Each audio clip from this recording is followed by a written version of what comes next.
ito ay rated SPG. Striktong patnubay at gabay ng magulang ang kailangan. Maaaring may masiselang tema, lengguwahe, karahasan, sexual, horror o droga na hindi angkop sa mga bata.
Audio Jungle.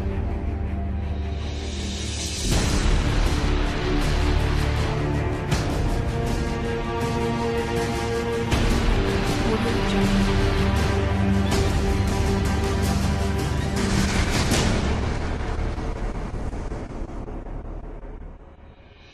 Audio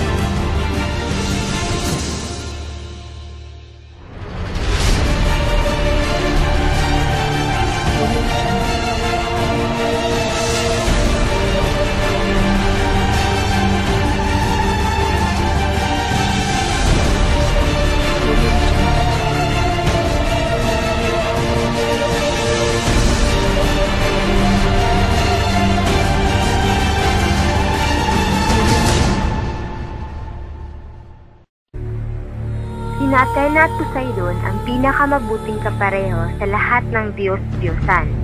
Ngunit matapos matalo ang Troy, sila'y nagiging mapait na magkaaway.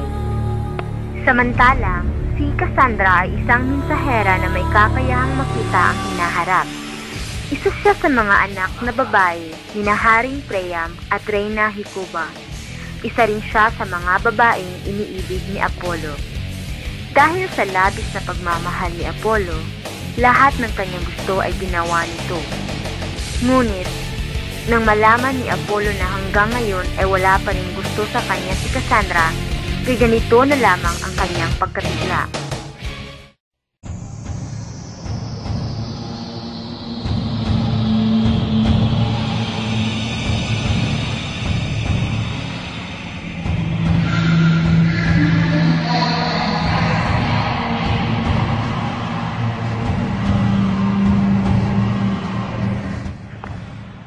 At dahil sa may kakayahan si Cassandra na makita ang hinaharap, ay ganito na lamang ang kanyang pakiusap sa mga taga-Trojan.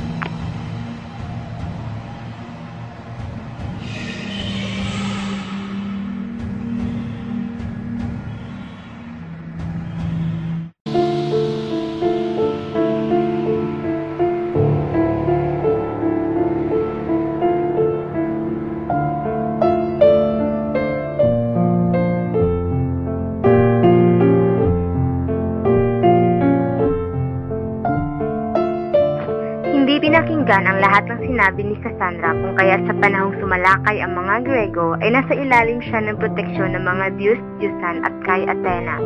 Kaya nang matagpuan ng mga Grego si Cassandra ay sinalakay ito at pinilit palabasin sa sanktuaryo. Sa ilalim ng galit ni Athena ay humingi siya ng paumanhin at patawad kay Poseidon at tulong na rin. Pumayag si Poseidon sa kagustuhan ni Athena at mula doon nagiging apo ang Troy, kung kaya't hinayaan muna niyang isang tabi ang galit laban sa Trojan. Sa kabilang bahin, sa Ithaca kung saan pinamumunuan ni Odysseus, ay naniniwala ang mga tao na siya ay patay na, maliban na lamang sa kanyang asawang si Penelope at ang kanyang anak na si Telemachus. Lahat sila ay dismayado at lahat ng tao ay pinapalagay na isa ng byuda si Penelope at pwede na itong mag-asawa ulit. Ang aking asawa ay nagkaimpaan at umaasa kung siya ay babalik pa at hindi ako magpapakasal hanggang hindi na patunayan na siya ay papaypaan. Mga kasama, isa siyang tao na may mabuting hangarin sa atin. Sinapot siya doon at sa pinangalan ng Calypso. Minahal siya doon at kailanman hindi na palalayain pa. Kailangan siyang makauwi sapagkat meron siyang asawa at anak na naghihintay sa kanya. Kailangan siyang makalaya at kailangan natin siyang tulungan. Para matulungan ni Athena si Telemachus, kailangan niya magbalat kayo bilang isang mananagat para ito'y kausapin at sabihin na ang kanyang amang si Odysseus ay buhay pa.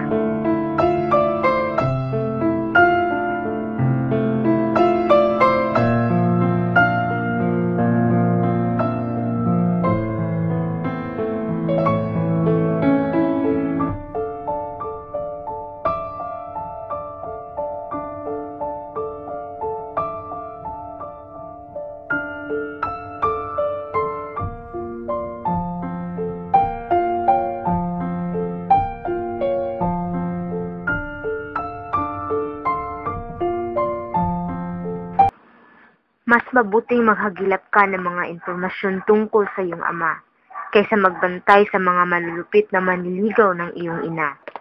Ako'y natatakot sa katotohanan na baka ang aking ama ay patay na. Sa oras na maibalik na si Odysseus, isang napakagandang kasiguraduhan na lahat sila ay may mapait na katapusan. Subukan mong maghanap ng kahit sinong pinagkatiwalaan ng iyong ama, na kung saan ay makapagbatid ng balita tungkol sa nangyari. Sina Nestor at Neleus ay makatulong sa iyo.